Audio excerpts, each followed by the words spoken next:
Today, we're diving into a biological process that is, quite literally, a double-edged sword. It's called angiogenesis, and it's a fascinating story about construction, betrayal, and a high-stakes battle that's happening inside our bodies all the time. So let's start with a question. Think about a simple paper cut on your finger. A few days later, it's pretty much gone, right? Now picture a cancerous tumor growing somewhere. These two things seem like polar opposites. One is healing, the other is disease. But believe it or not, they share a fundamental secret. And that secret is angiogenesis.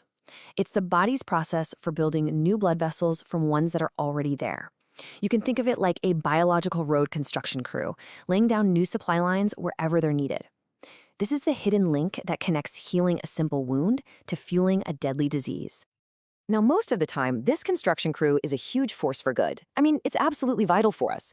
So let's start by looking at angiogenesis in its heroic role as the body's own master builder. Okay, so when you get a cut, your body has to rebuild that damaged tissue. But to do that, it needs building materials, it needs energy, and that's exactly where angiogenesis comes in. It fires up this process to create a whole new network of tiny blood vessels, which bring in all the oxygen and nutrients needed for the repair job. Without these new supply lines, healing just wouldn't happen. But here's where the story takes a turn. Scientists started to realize that this incredibly helpful process had a really dark side. And the idea that the same healing mechanism could be fueling some of our worst diseases, well, that was a pretty revolutionary idea. First put forward back in 1971 by a researcher named Dr. Judah Folkman. He asked a question that would completely change the course of cancer research. But before we get to that dark side, let's just peek under the hood for a second. How does the body actually build these new roads? It turns out it's an incredibly elegant and coordinated dance. It really boils down to 5 key steps. First, an area that's starved for oxygen sends out a chemical SOS signal. Then, this signal tells enzymes to create a little opening in a nearby blood vessel. From there, these specialized tip cells act like scouts, moving out toward the signal. They're followed by stalk cells that build out the main body of the new vessel. And finally, the whole new structure gets reinforced and stabilized, becoming a mature, working blood vessel. So what we just described in a few steps is actually this incredibly complex process you see here. Down at the bottom, those oxygen-starved cells are pumping out growth factors.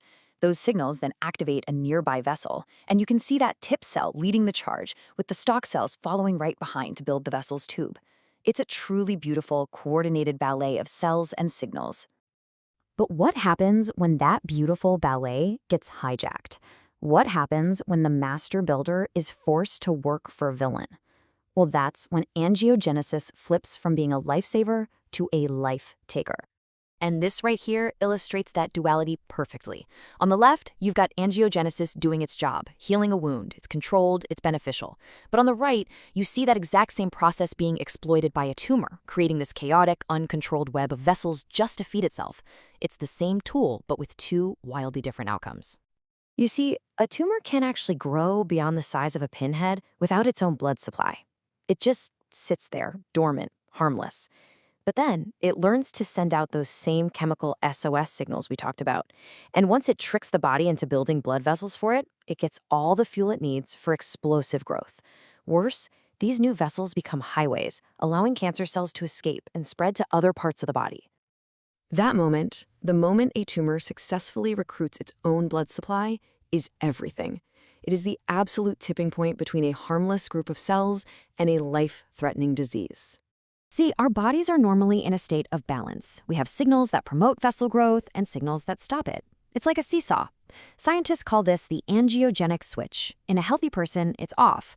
But a tumor's whole survival strategy is to flip that switch on by flooding the system with pro-growth signals, overwhelming all the natural stop signals. Now, this discovery led to a completely brilliant new strategy in fighting cancer. If the tumor's the enemy, and it absolutely needs these supply lines to live, what if we could just attack its infrastructure? What if we could starve it to death? This is the simple, powerful idea behind an entire class of drugs called anti-angiogenic therapies. Instead of trying to poison the cancer cells directly, these drugs go after their supply lines. It's a total game changer. And we know it can work. Take a drug like Avastin. It basically acts like a molecular sponge, soaking up the tumor's main SOS signal. a protein called VEGF, before it can ever reach the blood vessels. Other drugs, like sorafenib, work differently. They actually get inside the blood vessel cells and block the internal chain of command that tells them to start growing, effectively shutting down the whole construction project from within. So let's look at that first strategy again. Here, the drug acts as an antibody that literally intercepts the tumor's growth signal. It physically blocks that signal from docking with its receptor on the blood vessel cell. So if the build order never gets delivered, construction never even starts. Here's another really clever tactic. This one lets the vessel start to grow, but then it stops it from becoming stable. Some therapies can block special cells called pericytes from being recruited. You can think of pericytes as the mortar that holds the bricks of the vessel wall together. Without that reinforcement, the new vessels are super fragile, and they just fall apart. Now, these therapies were a massive breakthrough, no question. But the fight is far from over. Like with so many cancer treatments, this has become a really complex, ongoing battle of wits between our scientists and the disease itself. Because here's the thing, the enemy is incredibly smart. Tumors are masters of adaptation. They can evolve. And when we figure out a way to block one of their pathways, they work around the clock to find another way. It's a huge challenge called therapeutic resistance. And this just shows how crafty these tumors can be. So let's say we block their main growth signal, VEGF. Fine. The tumor can just adapt by producing 100 times more of that signal to overwhelm the drug. Or it can just start using a completely different SOS signal that our drugs don't even recognize. It can even recruit cells from bone marrow to build vessels from scratch. It's a constant, relentless arms race. Which leaves us with the critical question that researchers are wrestling with every single day. Angiogenesis is this fundamental, double-edged sword. Our bodies need it to heal, but it can be turned against us in the most devastating way. Learning how to control it, how to dial it up for healing and shut it down in disease, remains one of the great challenges of modern medicine.